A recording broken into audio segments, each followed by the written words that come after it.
ہماری پستی، ذلت، رسوائی، نکبت ہماری دین بیزاری اور دین دوری کا نتیجہ ہے، قرآن کو چھوڑ دینے کا نتیجہ ہے۔ آج بھی اگر اس کتاب کو ہم پکڑ لیں عزت پا جائیں۔ وَأَنْتُمُ الْأَعْلَوْنَ إِن كُنتُم مُؤْمِنِينَ، میرے رب کا وعدہ ہے۔ کافر میرے لگتے کیا ہیں؟ عزت کا تاج تمہارے سر پہ رکھوں گا، لیکن شرط ہے مومن بھی تو بن کے دکھاؤ۔ وَأَنْتُمُ الْأَعْلَوْنَ، تم ہی اونچے ہوگے، تاج تمہارے سروں پہ رکھا جائے گا، لیکن شرط یہ ہے کہ تم مومن بن کے دکھاؤ۔ تم نکھٹو اور اپنی خواہشات کے غلام بن کے اپنی مرضی کی زندگی گزارو، اور الطاف پہم وہ طلب کرو جو بدر اور احد کے شرکاء کو عطا کیے گئے۔ تو یہ ایسا نہیں ہوگا، تمہیں محنت کرنا ہوگی، میدان عمل میں اترنا ہوگا، پھر دیکھنا کہ ہم کس طرح الطاف تمہارے اوپر نازل کرتے ہیں اور کرم نوازیاں اترتی ہیں تمہارے اوپر۔ تم تو 1 ارب 60 کروڑ ہو دنیا کے اوپر، وہ تو صرف 313 تھے۔ ہم نے کیسے ان کو عزتوں کی مسندوں پہ بٹھایا۔ اس دن کو میرے رب نے بھی یوم فرقان کہہ کے پکارا، لیکن وہ بھی تو سب کو چھوڑ کے آگے تھے۔ وہ 313، 2 گھوڑے، 6 زرہیں، 8 تلواریں، اور جن کے پاس تلواریں نہیں تھیں انہوں نے کھجوروں کے ڈنڈے توڑ لیے۔ یہ اللہ کے مجاہد تھے، چلے تھے جنگ کرنے۔ کیسے رنگ تھے، کیسا جمال تھا ان کا، کیسا جذبہ تھا۔ ان کے جذبوں کو دیکھ کر کے ہی میرے حضور نے کہا، اللہم ان تہلک ہذہ العصابہ لم تعبد فی الارض ابدا، مالک اس دھرتی پر تیرے نام لینے والے یہی لوگ ہیں، اگر یہ نہ رہے قیامت تک تجھے بھی رب کوئی نہیں کہے گا۔ تو انہوں نے اپنا آپ پیش کیا نا۔ میں اور آپ دیکھیں کہ ہم کھڑے کہاں ہیں، اور ہم جو بدر اور احد کے شرکاء پر کرم نوازی ہوئی وہ طلب کرتے ہیں۔ اتریں فرشتے ہماری مدد کے لیے۔ ہم کہتے ہیں کہ آج بھی ابابیلے اترے، لیکن آج ابابیلے اترے تو ہمیں کنکر ماریں گے۔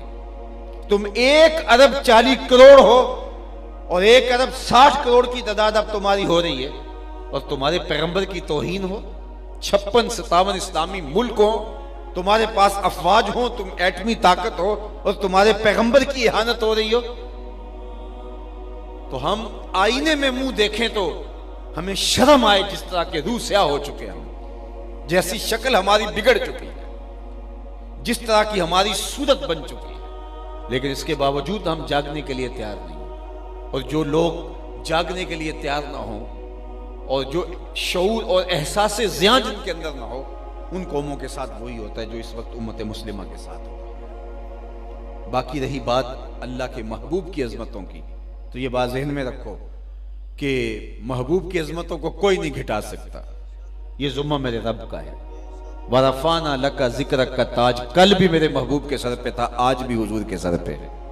چاند کی طرف منہ کر کے پورا فرانس بھی تھوکنے لگ جائے تو ان کا تھوکا ہوا ان کے اپنے منہوں پہ آ کے گرے گا۔ چاند کی نوری کرنوں کو میلا نہیں کیا جا سکتا۔ مدینے کا چاند کل بھی روشن تھا، ہرا کا چاند آج بھی روشن ہے، اور رہے گا یوں ہی ان کا چرچا رہے گا۔ پڑے خاک ہو جائیں جل جانے والے، ان کا نام نیچا نہیں ہوگا، ان کے تذکرے اونچے ہی رہیں گے، ان کے نام کے پھریرے لہراتے رہیں گے، ان کے ذکر کا بانکپن رہے گا، گلی گلی ان کے نام کا چراغاں رہے گا۔ ان کی عظمتوں کو نہ گھٹایا جا سکتا، نہ ان کی عظمتیں گھٹ سکتی ہیں، اس لیے کہ وَلَلْآخِرَةُ خَيْرٌ لَكَ مِنَ الْأُولَىٰ، یہ میرے رب کا وعدہ ہے، یہ امتحان ہمارا ہے، یہ آزمائش ہماری ہے۔ تو کیا ہم اب بھی اپنی زندگی کو بدلنے کے لیے تیار نہیں ہوں گے؟ تو میں نے کہا کہ صاحب حضور علیہ الصلوۃ والسلام کے ساتھ محبت کا تقاضا یہ ہے، ان کا صریح واضح حکم تو حکم رہا، محبت اس بات کی متقاضی ہے کہ یہ معلوم ہو جائے کہ محبوب کی منشا کیا ہے، تو محب اس پہ بھی قربان ہو جاتا ہے۔ لوگوں نے صحابہ کے اندر لڑائیاں پیدا کر رکھی، لیکن یہ رحماء بینہم کا عملی مظاہرہ تھے، عملی ثبوت تھے۔ ایک دوسرے کے لیے ان کا پیار، ان کی محبت۔ حضرت علی المرتضیٰ اور حضرت سیدنا صدیق اکبر رضی اللہ تعالیٰ عنہ جا رہے ہیں کہ آگے امام حسن کھیل رہے ہیں، تو حضرت صدیق اکبر رضی اللہ تعالیٰ عنہ امام حسن کو اٹھا کر کے اپنے کندھوں پہ بٹھا لیتے ہیں، اور ساتھ بولتے ہیں کہ اے حسن تو حضور کے مشابہ ہے، علی کے مشابہ تو نہیں ہے۔ اور حضرت علی المرتضیٰ رضی اللہ تعالیٰ عنہ تبسم کرتے چلے جا رہے ہیں، مسکراتے چلے جا رہے ہیں۔ ان کی تو محبت اور پیار کی کہانیاں تھیں۔ تو کہ نہ شناسی خفی راز جلی ہوشیار باش، اے گرفتار ابو بکر و علی ہوشیار باش۔ اقبال نے کہا تو خفی اور جلی کو نہیں جانتا، جو باریک جال بچھائے گئے ہیں سازشوں کے، تو ان سے آگاہ نہیں ہے۔ ابو بکر و علی کو آپس میں مقابل کھڑے کرنے والے سوچ یہ اسلام کے خلاف گہری سازش ہے۔ مجھے بتاؤ کہ اگر حضرت سیدنا صدیق اکبر اور دیگر اصحاب کو جو حضور کی تربیت کا جوہر تھے ان کو غلط ثابت کر دیا جائے تو پھر یہ کس پہ حرف آتا ہے؟ حضور کی تربیت پہ حرف نہیں آئے گا۔ یہ سازش تھی اسلام کے خلاف۔ جو یہ بدقسمتی ہے کہ امت ان سے پیار کرنے کی بجائے آپس میں ان کے ناموں پہ الجھ رہی ہے اور یوں گروہوں میں، فرقوں میں تقسیم ہو کے رہ جائے۔ ایک کا پیار دوسرے سے دوری کا سبب بن جائے، یہ کیا ہوا؟ ماں سے پیار کرنے کا یہ مطلب نہیں ہے کہ باپ غلط ہے، اور باپ سے پیار کرنے کا مطلب یہ نہیں ہے کہ ماں سے نفرت کی جائے اور ماں سے دور ہٹ جایا جائے۔ ان کے اپنے اپنے فرائض ہیں، اپنے اپنے منصب ہیں۔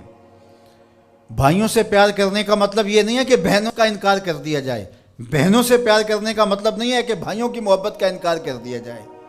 اہل بیت کی محبت کا قطعاً یہ معنی نہیں ہے کہ صحابہ پر سب و شتم کیا جائے، اور صحابہ سے محبت کا معیار یہ نہیں ہے کہ اہل بیت کا نام سن کے چیں بجبی ہو جائیں اور چہرے کا جو ہے وہ رنگ بگڑ جائے۔ ہم صحابہ کو بھی مانتے ہیں، اہل بیت کو بھی مانتے ہیں، اس لیے کہ یہ دونوں مشکات نبوت سے پھوٹنے والی کرنیں ہیں۔